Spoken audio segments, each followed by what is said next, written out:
A paz do Senhor Jesus. Eu sou o pastor José de Souza. Eu estou meio aqui na rua, né? Então estou meio que sem tempo de fazer alguns vídeos em casa. Então não posso deixar de também fazer vídeos de pregação, né? E como agora eu estou aqui aguardando minha esposa que foi ali no mercado, eu vou aqui trazer a vocês a mensagem em Lucas, no capítulo 15, que é a parábola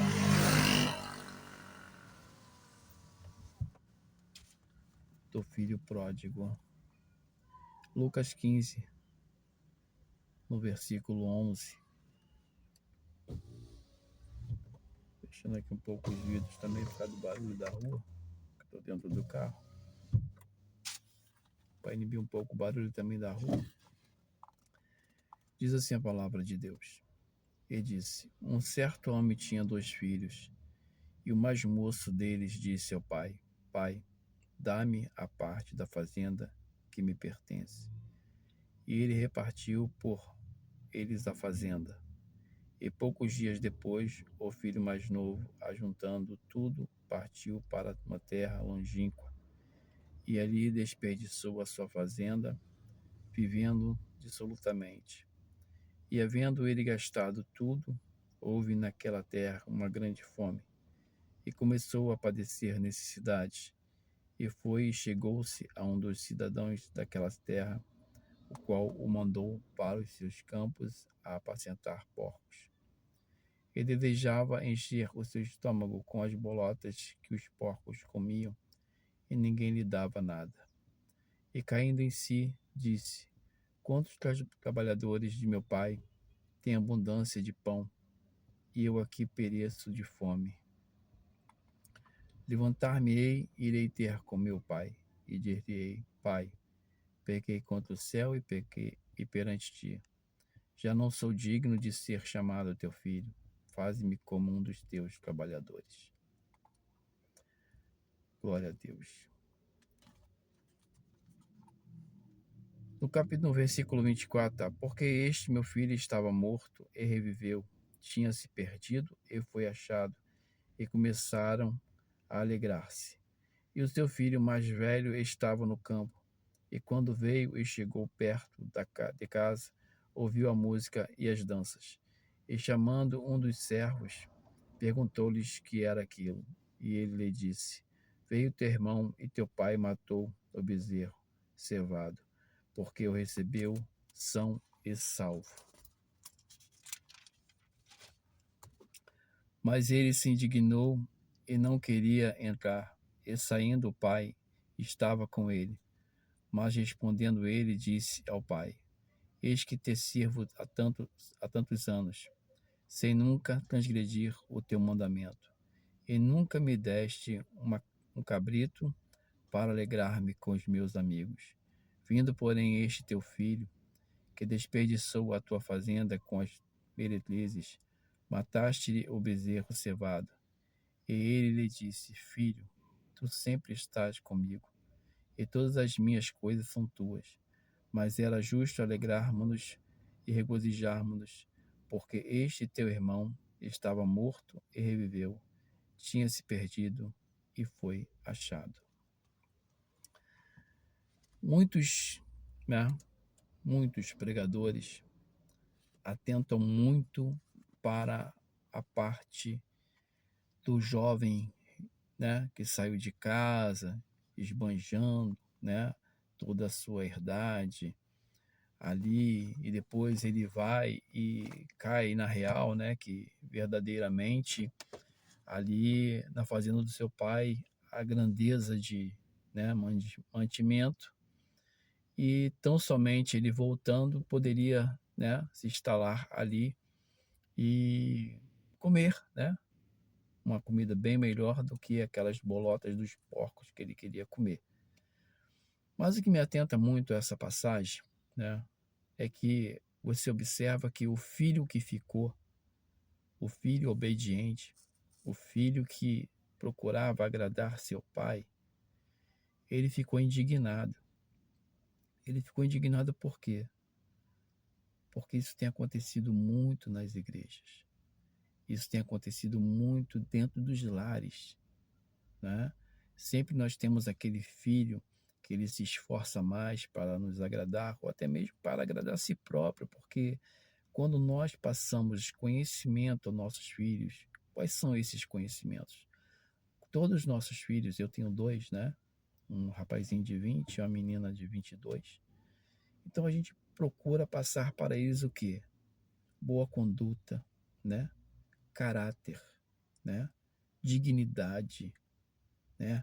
É, ambição em crescer no estudo, né? Na profissão, né? Para que eles possam crescer pessoas com habilidades de viver num mundo que muitas das vezes as portas se fecham, né?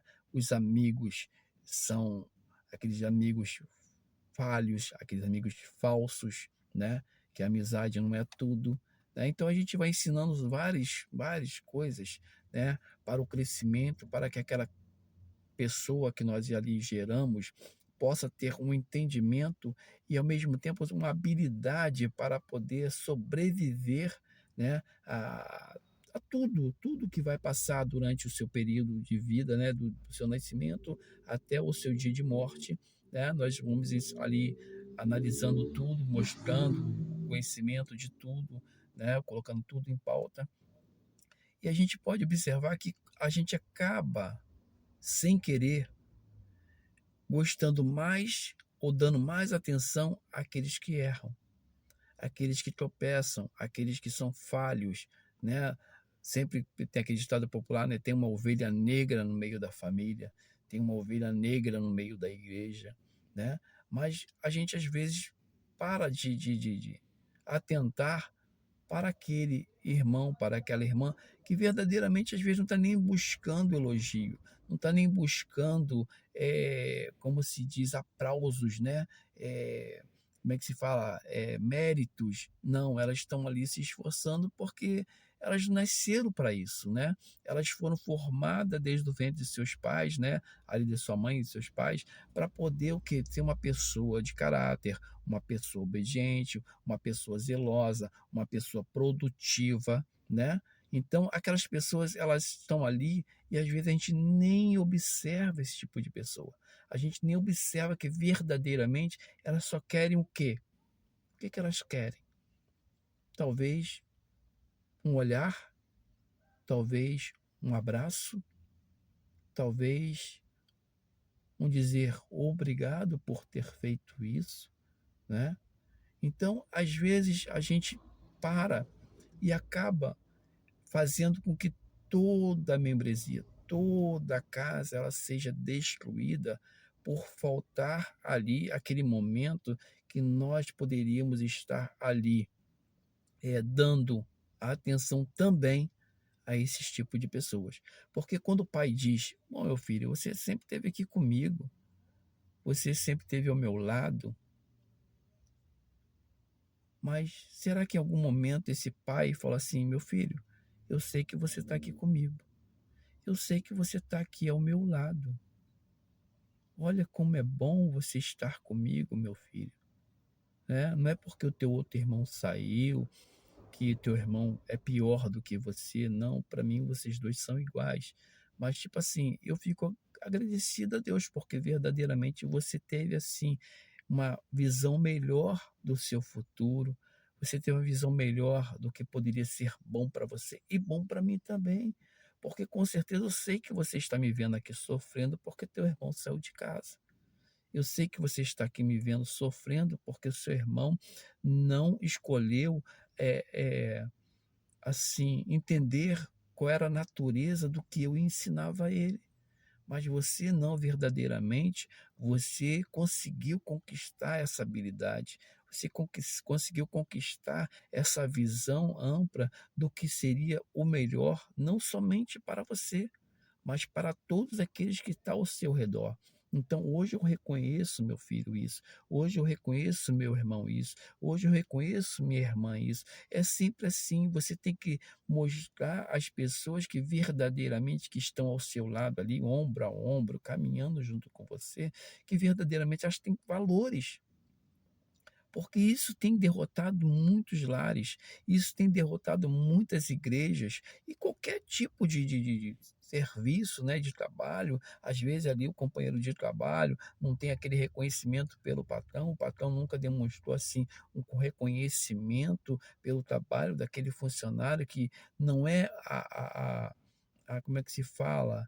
É, a obrigação dele fazer. Ele faz porque ele é pago para isso e ele tem que fazer o seu melhor. Não é obrigação dele a ser, como a gíria popular, um puxa-saco, né? É necessário ele fazer o que que é o serviço dele com perfeição, com habilidade, né?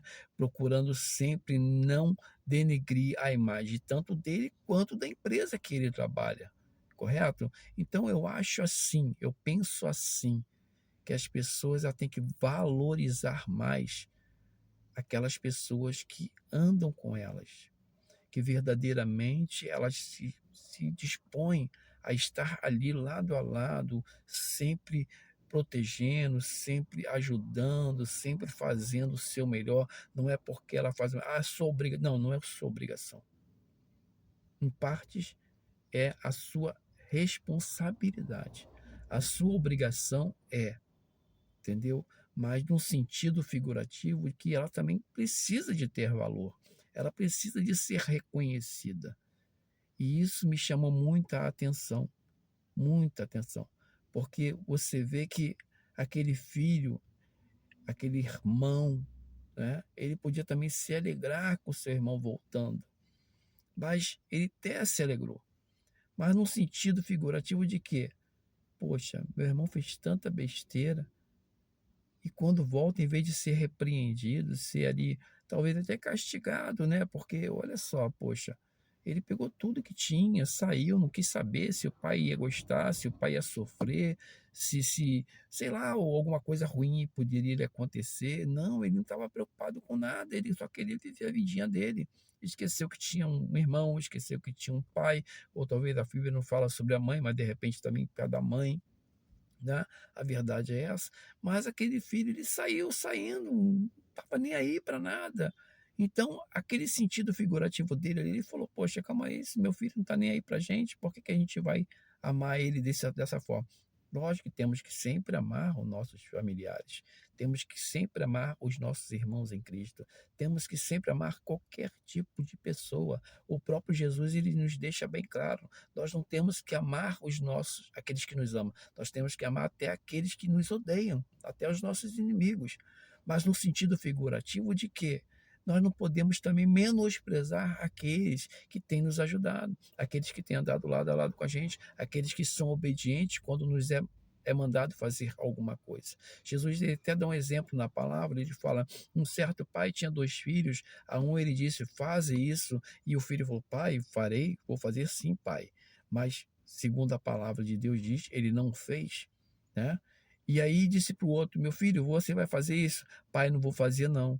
Mas depois ele pegou e, não, eu vou fazer sim, porque eu tenho que fazer porque ele é meu pai.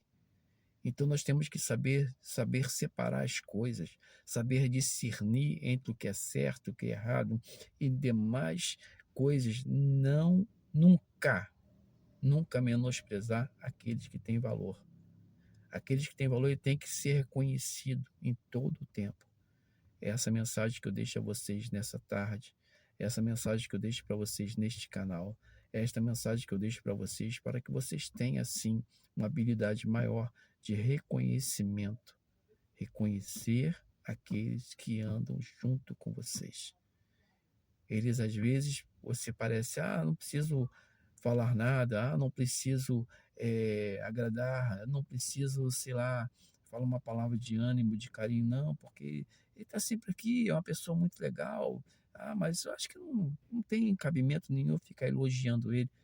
Faça alguma coisa, demonstre alguma coisa, porque assim como esse rapaz se indignou, porque ele estava lado a lado com seu pai, mas o seu pai não demonstrava a ele, né, o que ele achava que podia receber. Um agradozinho, e for só um cabritinho, pai, se você me desse aí para mim poder fazer junto com meus amigos, já era de bom agrado, entendeu? Então, qualquer coisinha que você fizer para uma pessoa que está sempre assim te ajudando, sempre assim ali lado a lado contigo, qualquer agradozinho que você fizer é bom, tá bom? Essa é a mensagem que eu deixo a vocês. Que a graça do Senhor, a sua misericórdia sempre esteja na vida de cada um de vocês, que vocês possam sempre compreender, interpretar melhor as Escrituras, porque esse é o objetivo daquele que medita na sua palavra, na palavra do Senhor, na palavra de Deus. Entendê-la, compreendê-la, para poder vivê-la. Amém? Que Deus abençoe a todos, desde agora e para todo o sempre. Amém.